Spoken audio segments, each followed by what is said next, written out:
পরিবেশটা সুন্দর না? কোনো হইচই আছে? পরিবেশটি আবার হঠাৎ করে মসজিদকার হয়ে উঠাই এই পুং পুং ক্লাসরুমে পুং পুং বাচ্চাদের ক্লাস নিতে আমি আবারও চলে আসলাম তোমাদের মাঝে বাটেন মিয়া।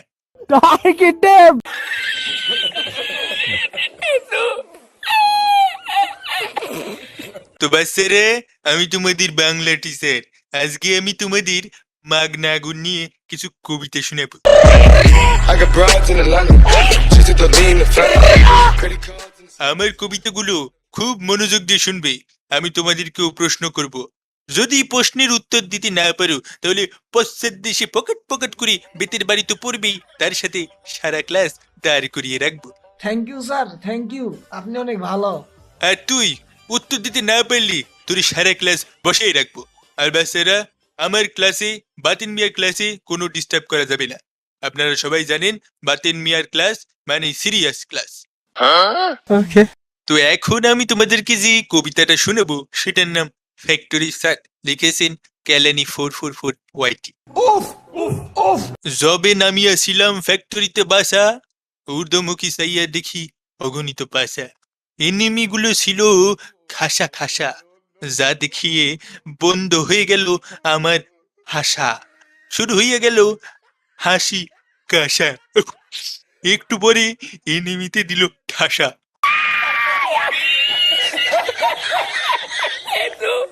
এই সস্তা ব্ল্যাক টি শার্ট, তুমি বলো কবিতার কথাগুলো কি সত্যি নাকি? আর আমরা যখন অনেক আগে গেম খেলতাম তখন ফ্যাক্টরির ছাদের মাঝখানে কোনো ফাঁকা ছিল না, আর চারিদিকেও কোনো ওয়াল ছিল না। তখন আমরা যখন ফ্যাক্টরির ছাদে নামতাম আর উপরের দিকে তাকালে এনিমির পাছাগুলো দেখা যাইতো। তাই উদ্দীপকে উল্লেখিত কবির কবিতার কথাগুলো একদমই সত্য।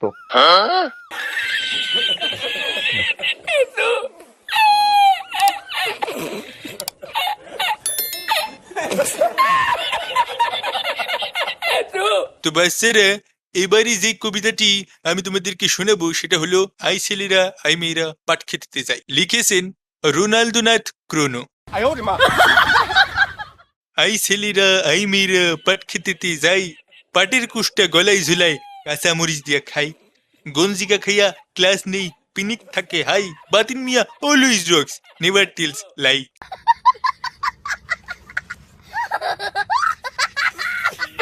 ওইয়া সার রে, এর লাগাই তো কই আপনারা একদিন পাট কেটে ডুরুম ডুরুম করতে দেখেছিলাম। এখন বুঝলাম কিসের জন্য পাট কেটে গেছিলেন।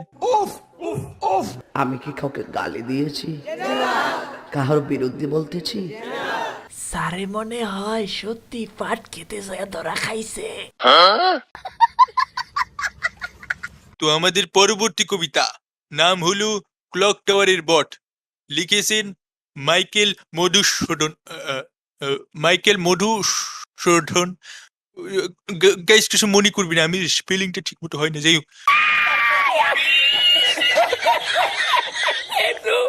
ক্লক টাওয়ারের বট আমি, র্যাঙ্ক পুশের কিং, এনিমি আমার সামনে আসলেই 999 হয়ে যায় পিং।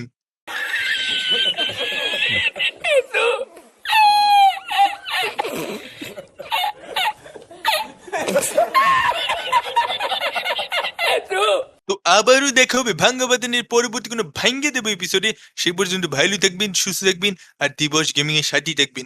দিবস গেমিং অত্যন্ত পরিশ্রমী একটা ছেলে, অত্যন্ত ট্যালেন্টেড একটা ছেলে। ওর যে অ্যানিমেশন গুলো করে, ও কিন্তু ঘন্টার পর ঘন্টা ধৈর্য ধরে আপনাদেরকে এন্টারটেইন করার উদ্দেশ্যে অ্যানিমেশন গুলো করে, অনেক কষ্ট করে।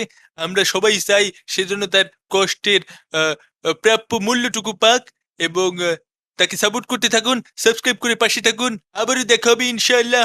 বিদায়, ফিট টিভি। আসসালামু আলাইকুম গাইস, কেমন আছেন আপনারা? আই হোপ সবাই খুব ভালো আছেন। তো গাইস, আজকে যে আপনারা আমাদের স্যারের যে ক্যারেক্টার ছিল সেটা ছিল আমাদের মামা গেমিং, আমাদের বাতেন মিয়া। তো গাইস, ওনার চ্যানেলের লিঙ্ক আমাদের ডিসক্রিপশন বক্সে দেওয়া থাকবে, চাইলে আপনারা দেখে আসতে পারেন ওনার চ্যানেলটাতে। আর গাইস, আমাদের চ্যানেলটাকে সাবস্ক্রাইব করে পাশেই থাকেন, কারণ আমরা এখন আরো অন্যান্য 3D অ্যানিমেশন ভিডিও আনতে চলেছি সামনে। তো ওইগুলো যদি দেখতে চান তাহলে কিন্তু গাইস অবশ্যই চ্যানেলটাকে সাবস্ক্রাইব করে রাখতে হবে। তো গাইস, আজকে এই পর্যন্ত, সবাই ভালো থাকবেন, সুস্থ থাকবেন, আল্লাহ হাফেজ।